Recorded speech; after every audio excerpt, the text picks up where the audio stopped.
Good morning students, now coming to structure of protein. You know the types of proteins and the importance of proteins in the previous class. Actually, proteins are polymers. Proteins are polymers of different kinds of amino acids. Different kinds of amino acids. So, the building blocks are the monomers in a protein, that is amino acid. Total 21 types of amino acids, they are participated in the construction of proteins. So that proteins are heteropolymers. Heteropolymers. Proteins are heteropolymers. Now coming to the structure of protein, generally in chemistry point of view, structure it refers to, in chemistry point of view, structure it refers to the molecular formula. Molecular formula. Structure it refers to molecular formula. Just like CaCl and CaCl2 and MgCl2.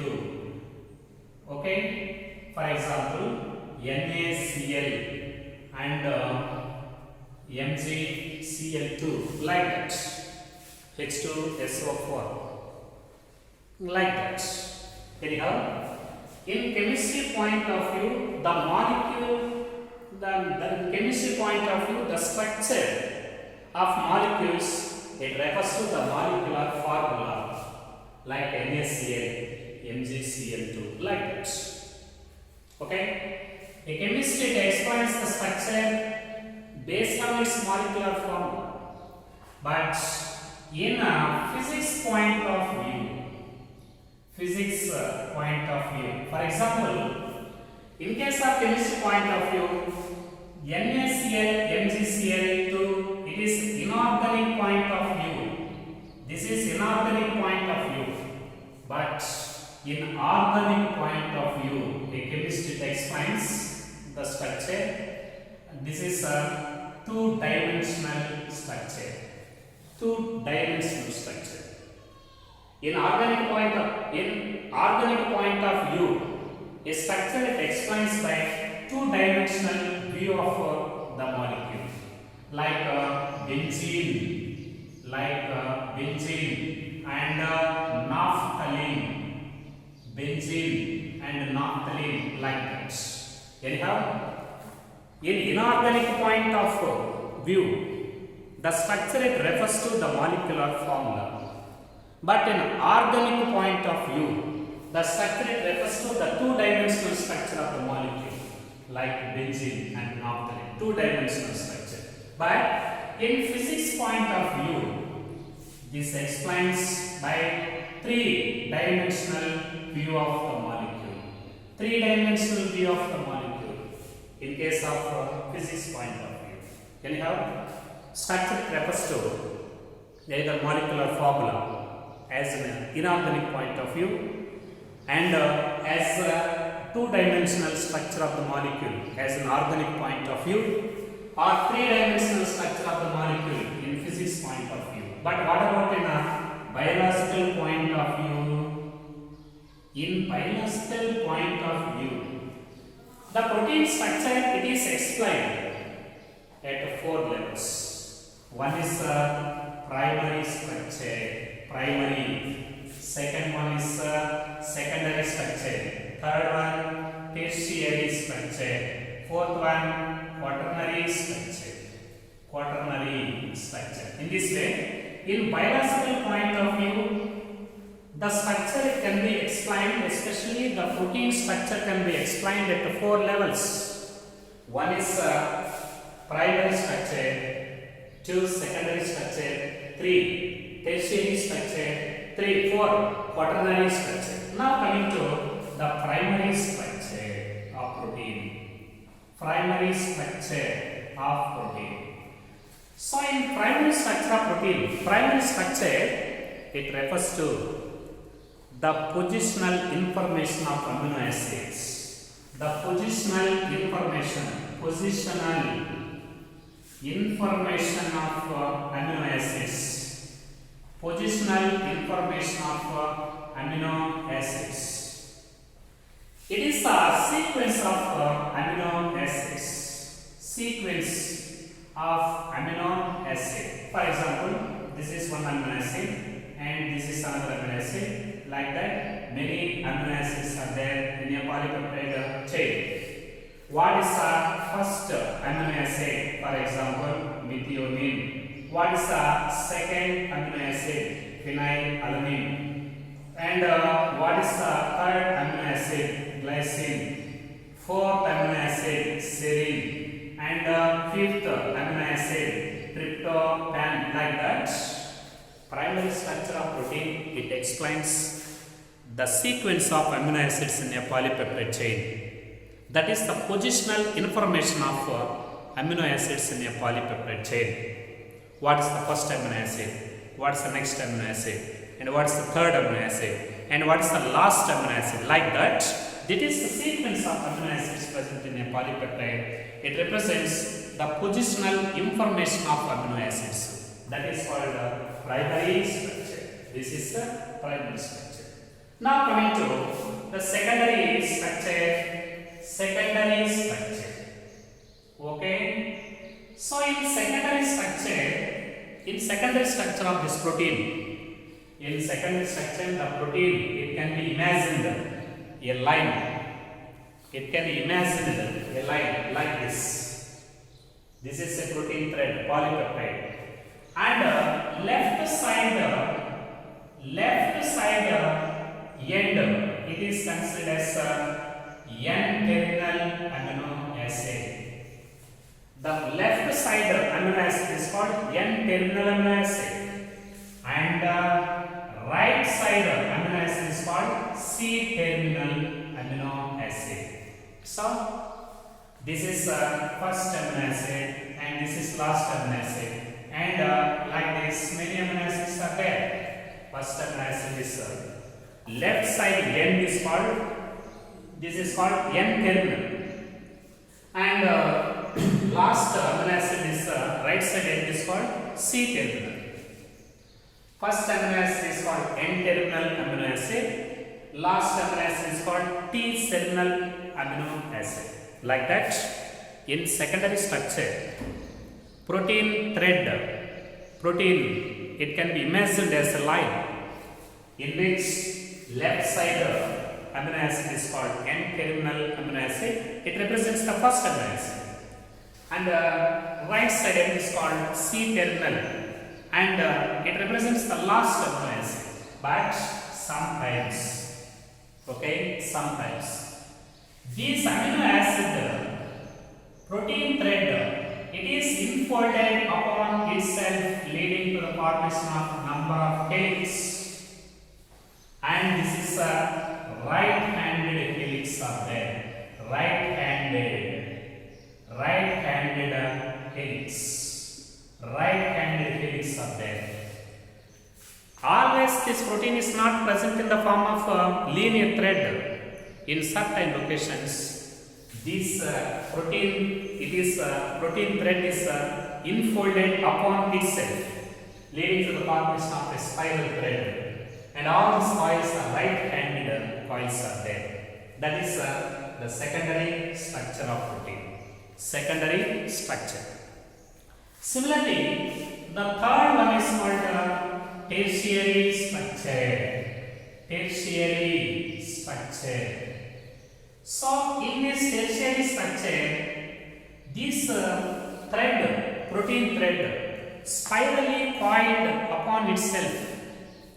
Such spirally coiled, this tertiary protein structure, it is spirally coiled and it is enfolded upon itself, leading to the formation of a hollow woolen balls-like structure like this. This is first amino acid. This is called N-terminal amino acid. This is called N-terminal. Last amino acid is called C-terminal.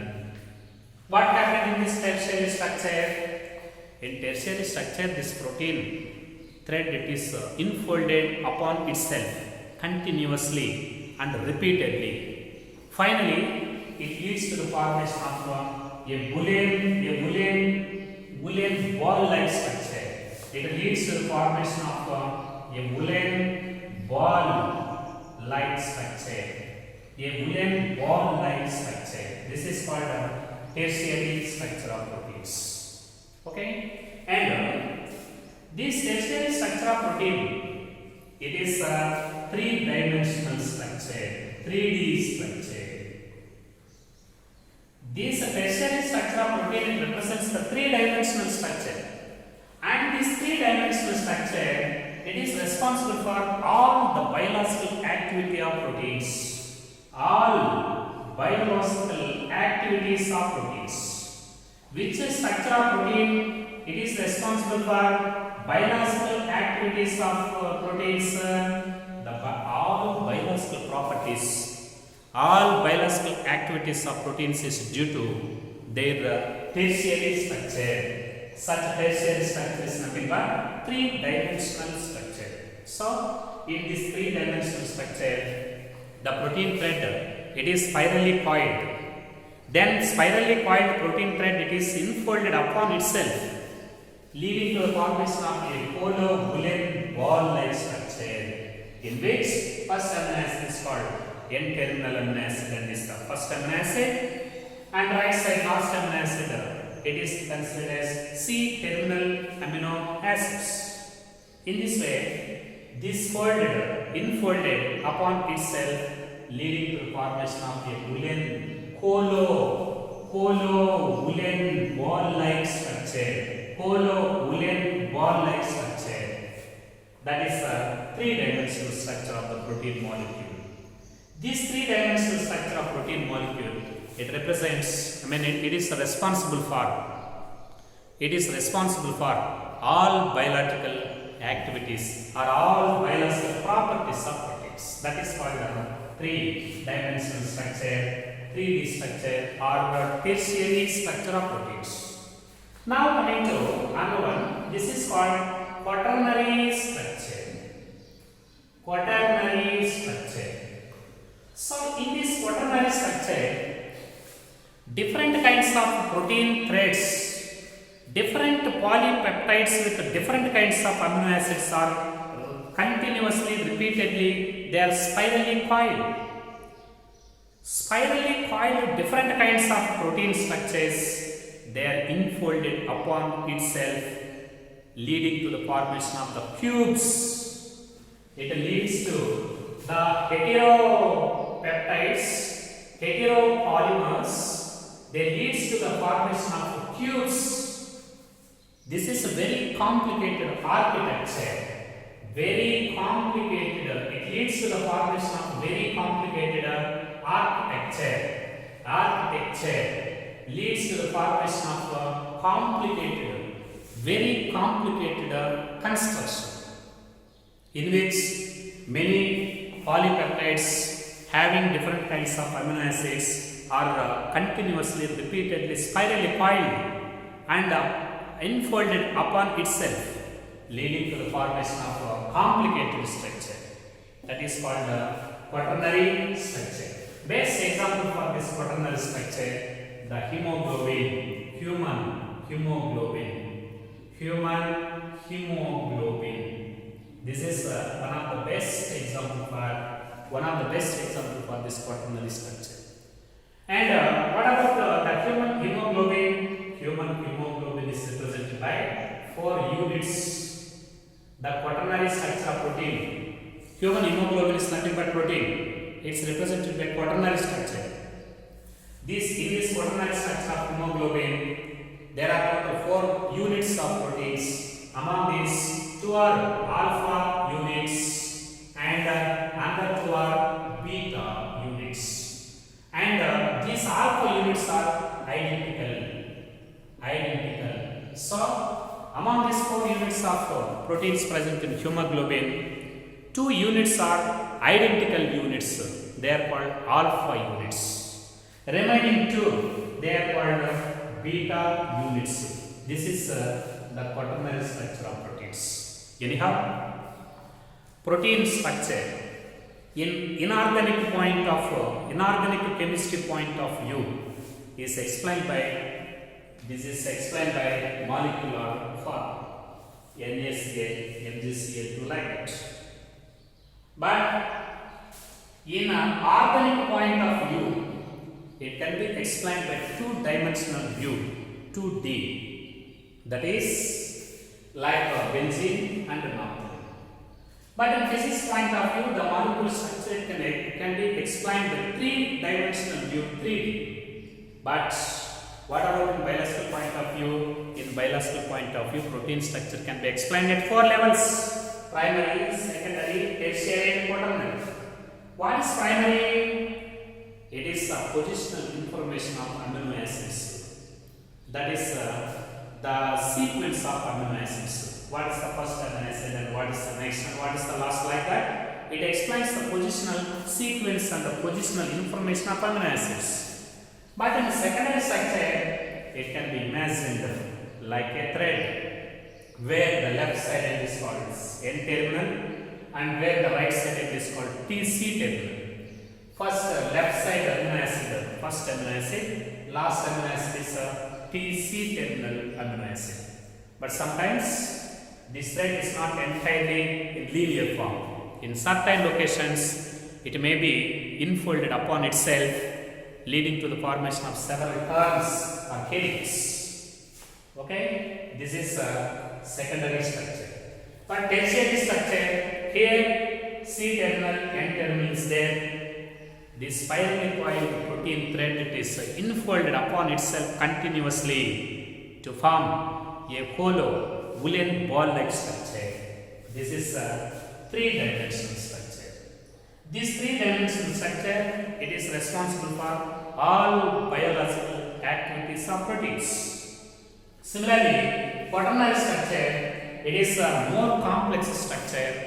Best example for this more complex structure, human hemoglobin, in which total 4 units are there. Among these 4 units, 2 units are identical units and are called alpha units, and remaining 2 are called beta units. This is the structure of proteins. This is the structure of proteins.